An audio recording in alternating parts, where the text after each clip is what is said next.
संगवारी हो जय जोहार। छत्तीसगढ़ी गीत संगीत के आनंद उठाए बार आप मन के अपन यूट्यूब चैनल लोकधारा ला सब्सक्राइब करके घंटी के बटन ला जरूर दबाहू, जेमे आप मन ला देखे बर मिली नवा नवा वीडियो सबसे पहली। जय जोहार, जय छत्तीसगढ़।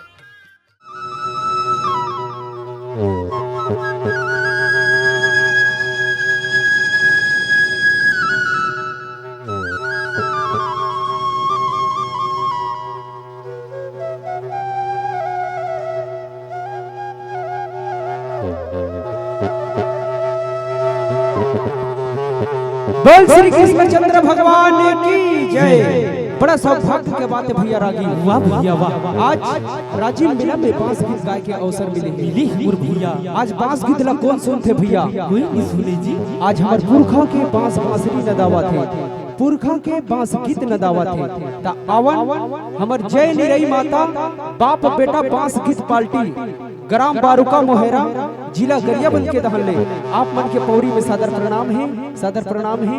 बोल श्री कृष्णचंद्र भगवान की जय। अरे रे पहली ही में सुमारा थो भैया रे मोरो माता सारा सातिलाना, औ दूसरा में सुमारा थो भैया रे मोरो गुरु योगाने सेलाना, औ तीसरा में सुमारा थो भैया रे मोरो माता जय में पीतलाना, चौथा में सुमरत हो भैया रे मोरो संदेशा माजेला हो। वाली मोर भई आगे बढ़ा ले मोर भैया बच करी।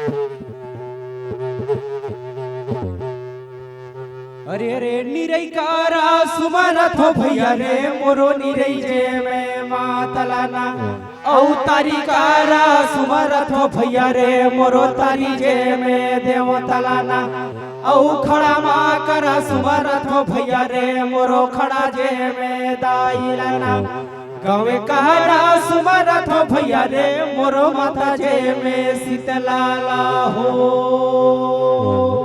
अरे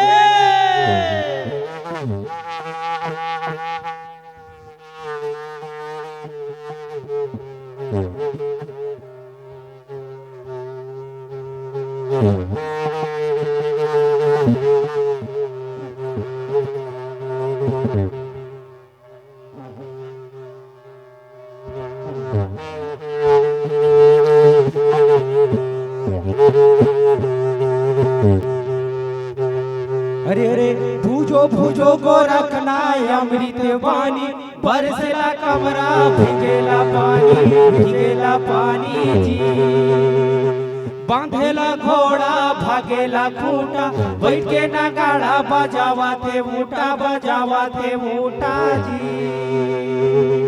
भूजो भूजो को रखना अमृत वाणी, बरसेला कमरा भिगेला पानी जी।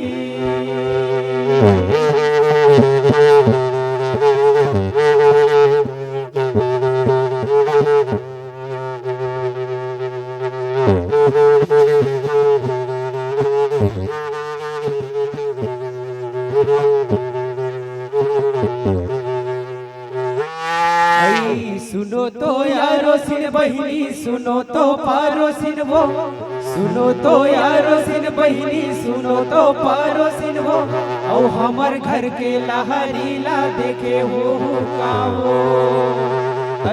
देखे बर देखे बहिनी ये दे दाहन की से वो, देखे बर देखे बहिनी ये दे दाहन की से वो, हाथे में धारे है दुहना खांधे में धारे है नोई वो, औ 12 हाथ के तोले की गज घुमरात की से वो ये की से वो।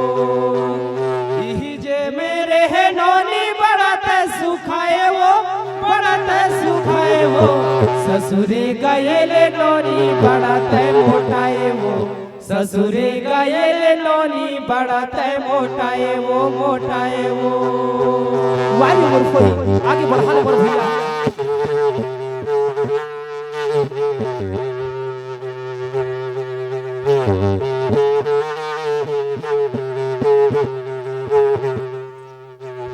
अरे अरे बांसे गानाओगे रे भैया, बलगी गानाओगे रे भैया, बलगी गानाओगे रे भैया, नाओगे है तीर रे कमाने हो। अरे हरे साते गावन के रे बासी गहिरा गानाओगे रे कई थाओ, साते गावन के रे बासी गहिरा गानाओगे रे कई थाओ। भाई रे राजी माधरा मधुआरे हो।